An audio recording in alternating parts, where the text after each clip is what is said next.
Good evening. It is ominous in its tone, but frustratingly thin on specifics. We're talking about that worldwide travel alert issued to Americans overseas this weekend. It comes after U.S. intelligence caught wind that al-Qaeda may be planning an attack against American interests.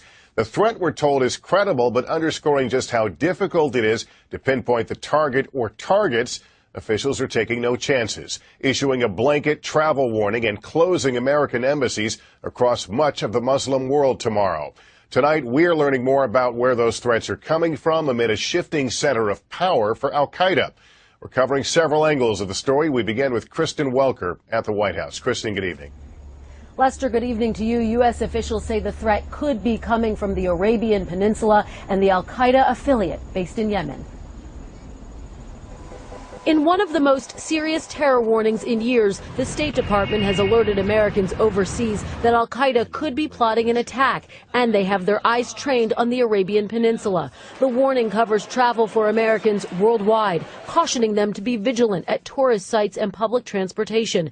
In a statement, the State Department said terrorists may elect to use a variety of means and weapons and target both official and private interests. The warning will stay in effect through August. General Martin Dempsey, chairman of the Joint Chiefs of Staff, said the threat is specific and serious.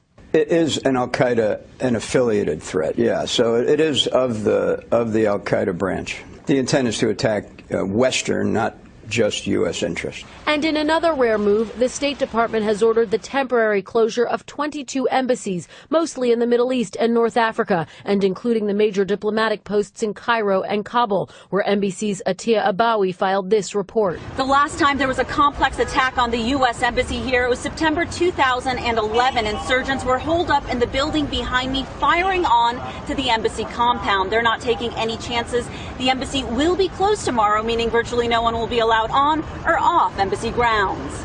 U.S. officials tell NBC News the threat was identified through increased chatter by terror groups and other sources of information. Congressman Peter King says the intelligence points to Yemen. Al-Qaeda in the Arabian Peninsula is probably the most deadly of all of the affiliates of al-Qaeda. Yemen is where the so-called underwear bomber got his training, and the bomb which nearly blew up an airliner over Detroit in 2009, and where radical cleric Anwar al-Awlaki directed terror attacks before being killed 2 years ago in a U.S. drone strike. Given the credibility of the source and the time frame within which this attack or these attacks may take place, that's why you've seen the government take the action it announced.